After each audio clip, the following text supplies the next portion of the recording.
Today's drones can launch in seconds. They can get eyes on the scene before the first patrol car arrives, before fire turns the corner, and before EMS reaches the patient, and before command and control has a clear picture. And that's powerful. But the drone is not the program. No, the program is everything else that's behind it. The policy, the governance, the dispatch rules, the training, the privacy controls, the transparency, the data retention, the public trust, and the connection back to the emergency response chain. Because if the drone launches faster than the policy around it, public safety is going to create a brand new problem while trying to solve the one that's there. Drone first responder programs, or DFRs, are expanding quickly, but before the aircraft lifts off, the rules need to be in place. And that's coming up next on TiPS Today in Public Safety.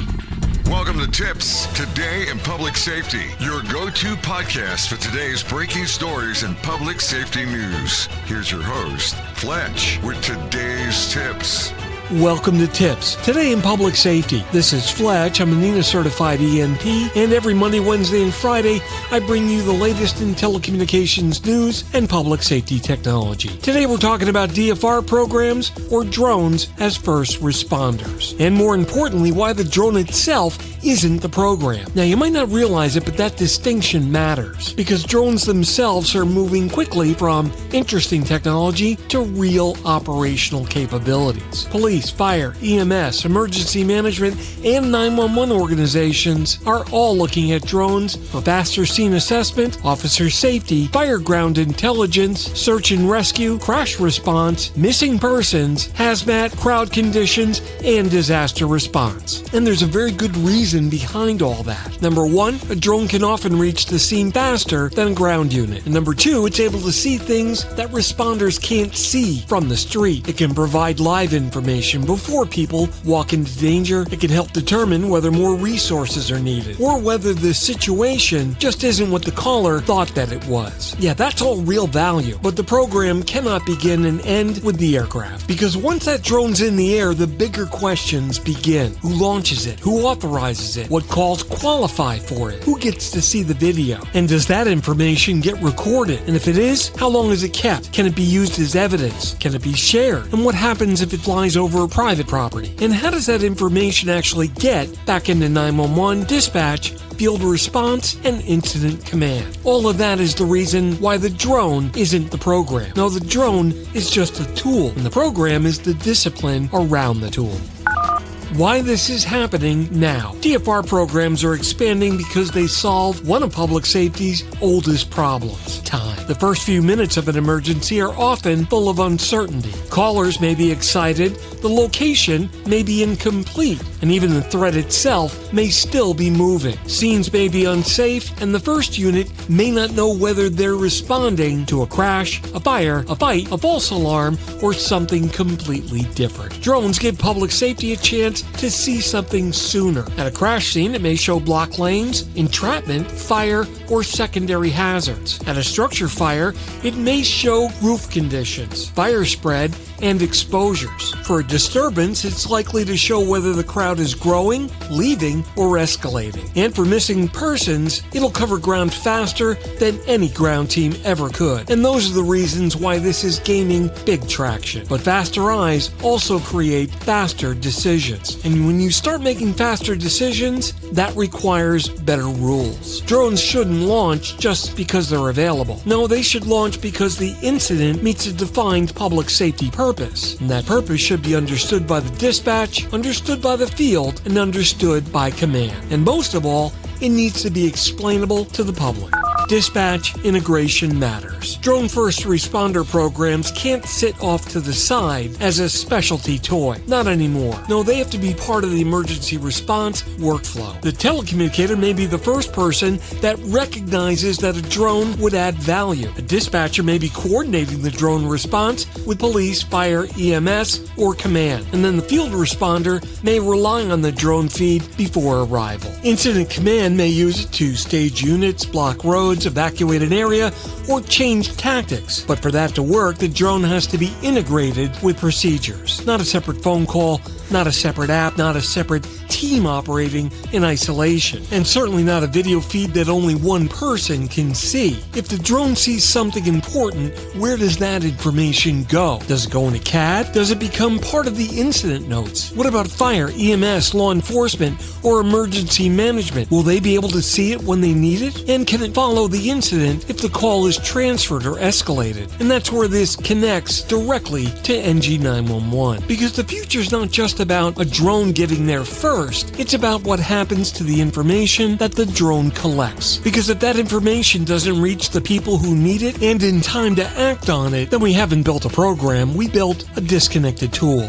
Privacy isn't a footnote. Now, we've got to talk about privacy, and no, privacy is not the enemy of public safety. Privacy is actually part of public trust, and a drone in the sky changes how people feel, sometimes in a good way and sometimes not. You see, if the public understands that the drone is responding to a crash, a missing child, a fire, or an active threat, they'll probably support it. But if they believe that drone is just watching neighborhoods, recording video, or expanding surveillance without clear limits, trust is going to disappear instantly. And that's why privacy can't be a paragraph in a press release. No, it's got to be part of the operating model. What flights are allowed? What flights are prohibited? When is recording allowed? And who can view the feed? How long is that footage retained? And who can request it later? And what about the whole system gets audited and who's accountable? See, all of those questions need answers before the program scales. Because the very first time something controversial starts to happen, and you know that it will, the agency is not only going to be judged on the flight, it'll be judged on whether the rules existed before the flight.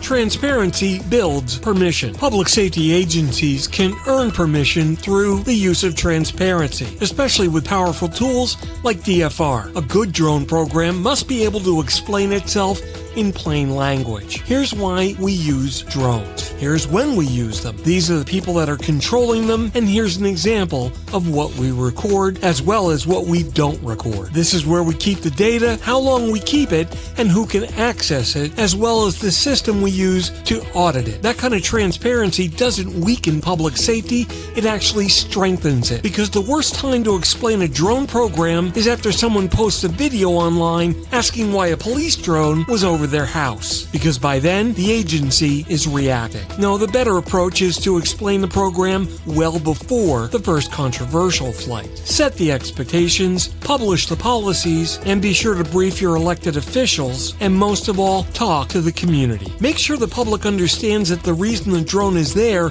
is to support a well-defined emergency response mission, and not to replace good judgment, not to bypass accountability, and not to become a flying camera looking for a reason to exist. The reality check. Now, let's be realistic here. Drone programs are not free, and they're not simple. The actual aircraft is only one small part of the overall cost. You need trained pilots, you need FAA compliance, you need maintenance, as well as batteries, launch sites, weather procedures, and video management. And don't forget about cybersecurity, evidence rules, dispatch protocols, and legal review. All of that takes public information planning and ongoing training, because you also need people who understand what they're seeing. Just having a live video feed doesn't automatically create awareness. No, someone still has to interpret the scene. Someone's still got to communicate what matters. And someone's got to know when the drone is helping and when it's becoming a distraction. Now, that's not a reason to avoid drones, it's a reason to build the program correctly. And that's because a well-governed drone program can actually reduce risk, improve awareness, and help responders make better decisions. But a poorly governed one can create confusion, liability, and public mistrust. The bottom line. DFR programs are coming fast. In many places, they're already here. And that shouldn't surprise anyone. Public safety has always looked for ways to arrive faster, see things sooner, and understand things more clearly. And part of the reason is to protect responders from unnecessary risk. Can drones help with that? Absolutely they can. But the drone itself isn't the program. The program is the policy, the governance, the dispatch integration, the privacy model, as is the transparency, the training, and the data rules, along with public communication and the connection back into the emergency response chain of care. Yeah, a drone can be the first on scene, but policy has got to arrive before it even lifts off. Because built right, drone as a first responder programs can become a well-disciplined public safety capability. Not a gimmick, not a gadget, not another disconnected platform. No, a trusted part of the emergency response ecosystem, one that supports the telecommunicator, keeps the responder informed while protecting the public and giving command a clearer picture before anyone walks into danger. That wraps up this episode of TiPS Today in Public Safety. Thanks so much for hanging out with us today. I hope this topic gave something that you can think about for your agency. Thanks for watching, and if you were in public safety, thanks for what you do every single day. This is Fletch. Stay safe, stay curious. We'll catch you next time. And keep asking the questions that move public safety forward. We'll catch you next time. Hey, it's Fletch. Thanks so much for hanging out with me today. I hope you learned something new. Remember to catch all of my previous episodes of TiPS Today in Public Safety, published every Monday, Wednesday, and Friday on most social media platforms and streaming 24/7 at 911tips.com. My blogs are located at fletch.tv, and my personal website is at fletch911.com. Remember to like and subscribe. It really helps out the algorithms. And if you're in public safety, thanks for what you do every single day. We'll catch you next time. Take care.